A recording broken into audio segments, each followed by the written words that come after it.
नमस्कार दोस्तों, कोरोना का ग्राफ लगातार ऊपर नीचे बना हुआ है, तो वहीं देश में वैक्सीनेशन की तेज रफ्तार से कोरोना को मात दी जा रही है। इस बीच तीसरी लहर को काबू में करने की कोशिश भी जारी है, लेकिन दोस्तों, इस मामले में हर किसी को जागरूक रहना बेहद जरूरी है। लिहाजा इस वीडियो में हम कोरोना महामारी से जुड़ी वो खबरें भी बताने वाले हैं जो आप में उत्साह की नई किरण जगाने वाली हैं। देश में फिर बढ़ा कोरोना का ग्राफ।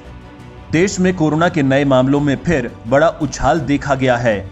बीते एक दिन में संक्रमण के 43,263 नए केस दर्ज किए गए हैं, जबकि इससे पिछले दिन यह आंकड़ा 37,000 के आसपास था। वहीं पिछले एक दिन में फिर से कोरोना से ठीक होने वालों की रफ्तार इसके नए मरीजों से कम रही है, जिससे एक्टिव मरीजों की संख्या के साथ ही चिंता में भी बढ़ोतरी हुई है। हालांकि केरल अभी भी सबसे बड़ी टेंशन बना हुआ है। स्वास्थ्य मंत्रालय के ताजा आंकड़ों के मुताबिक देश में कोरोना के कुल एक्टिव मामले 3,93,614 पर पहुंच गए हैं। बीते एक दिन में कोरोना से कुल 40,567 मरीज ठीक हुए हैं।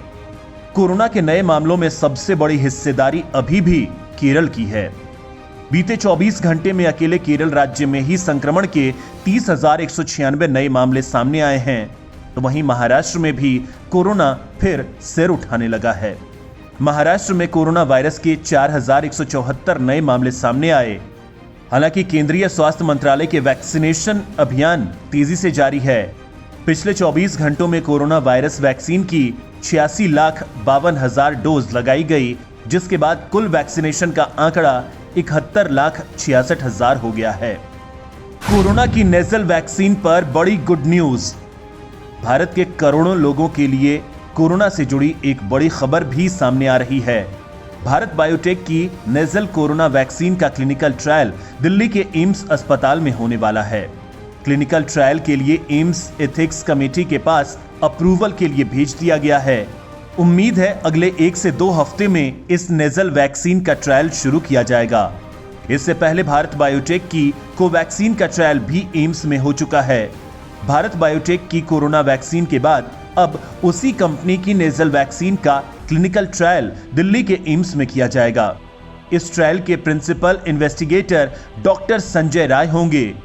इस ट्रायल को करने से पहले एम्स अस्पताल की एथिक्स कमेटी से मंजूरी लेनी पड़ती है, जिसकी प्रक्रिया चल रही है और उम्मीद है अगले 1 से 2 हफ्ते में मंजूरी मिल जाएगी।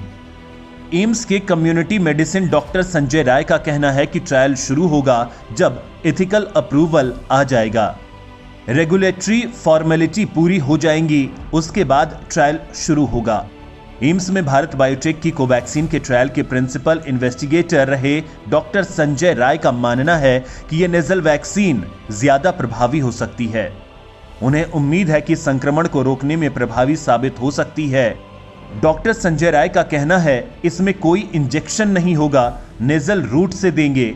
इस तरह की संभावना है कि इन्फेक्शन को रोकने में भी इस तरह की वैक्सीन कारगर होगी, क्योंकि ये म्यूकोसल इम्यूनिटी देगी।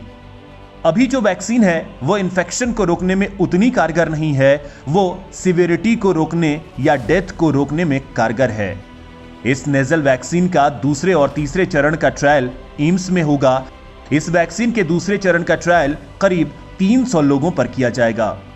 पहली डोज के बाद दूसरी डोज 4 हफ्ते के बाद दी जाएगी।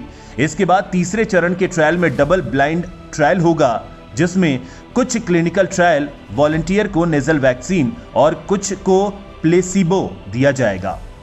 बता दें कि भारत बायोटेक की कोवैक्सीन का क्लिनिकल ट्रायल दूसरे और तीसरे चरण, बूस्टर डोज और 2 से 18 साल के बच्चों में कोवैक्सीन का ट्रायल भी दिल्ली के एम्स अस्पताल में हुआ है। नाक से वैक्सीन दिए जाने के कई फायदे हैं। पहला ये कि इससे सुइयां यानी सिरिंज की जरूरत खत्म हो जाएगी, जिससे इंजरी और इन्फेक्शन जैसे खतरे नहीं रहेंगे। इसके अलावा इन वैक्सीन को एडमिनिस्टर करना भी आसान होता है।